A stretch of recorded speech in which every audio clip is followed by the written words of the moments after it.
আবার বলতেছি, আমি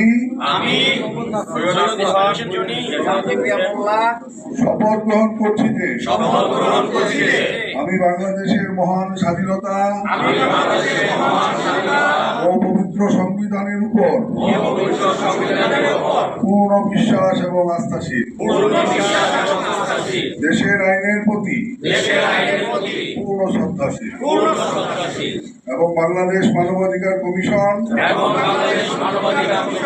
বিএইচআরসি আন্তর্জাতিক কর্মনির্দেশিকা পরিপূর্ণভাবে মেনে চলতে অঙ্গীকারবদ্ধ। বাংলাদেশ মানবাধিকার কমিশন বিএইচআরসি সদর দপ্তর এবং ঢাকা মহানগর যৌথভাবে আজকের এই অনুষ্ঠানটি পরিচালনায় আমরা উপস্থিত হয়েছি।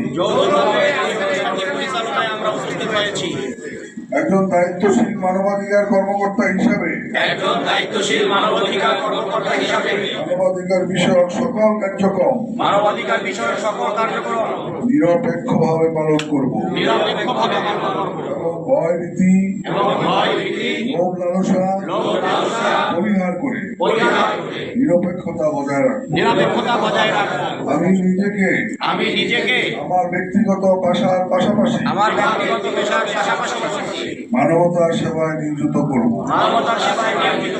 আমি সৎ পথে উপার্জন করব এবং উপার্জিত অর্থের একটি অংশ মানবতার সেবায় ব্যয় করব। নির্যাতিত মানুষের পাশে দাঁড়াবো এবং সকল মানুষের শান্তির পক্ষে আওয়াজ তুলব। পরিশেষে মহান সৃষ্টিকর্তার নিকট দেশের স্বাধীনতা ও সার্বভৌমত্ব রক্ষার প্রার্থনা করছি এবং বাংলাদেশ মানবাধিকার কমিশন বিএইচআরসির সুরক্ষা কামনা করছি। আমিন।